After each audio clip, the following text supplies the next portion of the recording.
Hi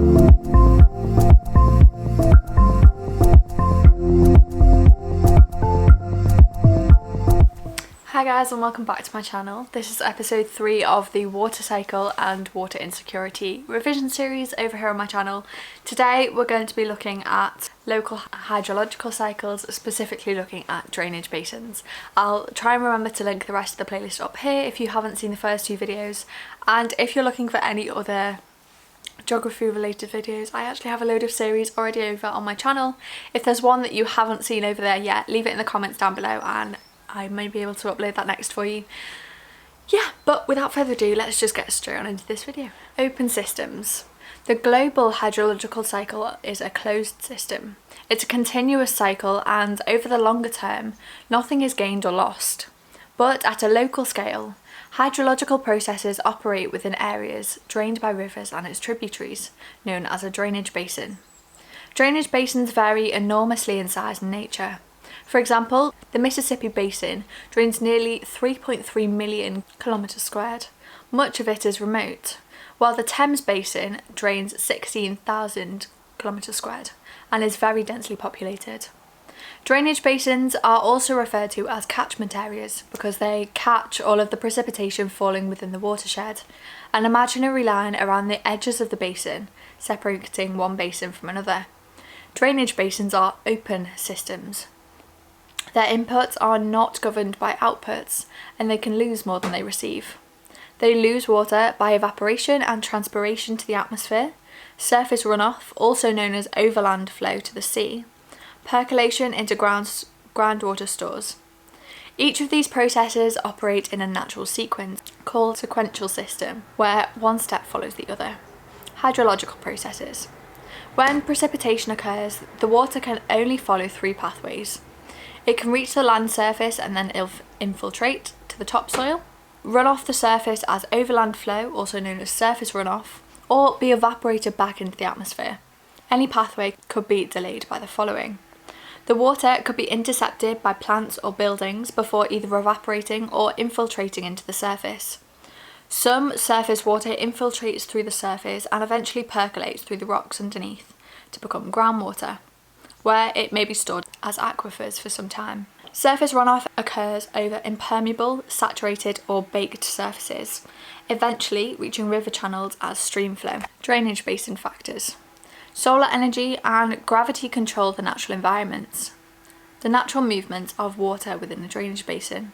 However, the shape, relief, geology, vegetation and climate and land uses of each basin determines what happens to the precipitation when it falls, known as basin-wide factors. The precipitation input. When warm, moist water rises, it cools, causing water vapour to condense, clouds to form and eventually for rain or snow to fall. Air can be forced to rise in 3 ways. Drainage basins, located on the west side of the UK and exposed to air masses approaching from the Atlantic, are particularly prone to orographic and frontal rainfall. Northwestern counties such as Cumbria can receive over 2,000 millimetres of rainfall a year and are prone to saturated surfaces, high water tables and antecedent moisture. Water from one storm that has not had time to drain away before more rain arrives, of which all make flooding more likely. Drainage basins in East Anglia are much drier, but in the summer months they can experience heavy bursts of rain due to convectional air instability. In these months the ground warms up, evaporation takes place and the air above is heated and rises. Summer thunderstorms produce short bursts of heavy rain which can lead to flash flooding when dry soil surfaces become waterlogged very quickly, causing rapid surface runoff. Human impact on drainage basins. Over-abstraction. The Thames Basin is home to 13 million people. It is also one of the driest areas in the UK, averaging just 690 millimetres of rainfall a year. It's a basin under pressure from growing water demands and greater abstraction. Over 40% of London's water comes from chalk aquifers. These are replenished by rain falling in the Marlborough Downs to the west of London and the Chiltern to the north and the North Downs to the south. Abstracting too much water from groundwater reserves leads to rivers drying up in times of low rainfall. Deforestation. The tropics have a key role in the global hydrological system. However, they are also fragile, natural environments, and the complex biodiversity of their forests flourishes on relatively thin soils. The removal of dense forest canopy protecting the vital topsoil can have devastating consequences. Human activities, such as the clearing of forests for new roads and palm oil plantations, and modern agribusinesses, disrupt the drainage basin systems, accelerating natural processes. Changing land use, urbanisation.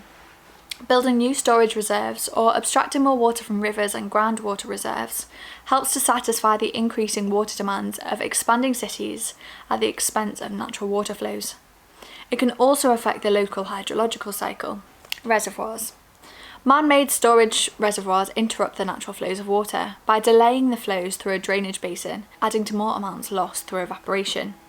It's estimated that 7% more water is evaporated from the world's reservoirs than is actually used by people. Man-made reservoirs also have other impacts too. In the tropics, mats of floating plants on the reservoir surface evapotranspiration rate 6 times higher than in open water. Salinity levels within the reservoir can also rise as its water evaporates. Dams reduce the river flow below them, leading to the loss of vegetation. For example, Kenya's Tana River floodplain forest is dying because dams built upstream have now eliminated floods there, and reservoirs abstract water from the drainage basin.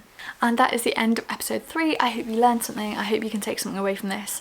If you did, please do subscribe down below, as I'll be uploading the next episode next week, Monday 4:30 p.m, so I will see you there. Bye guys.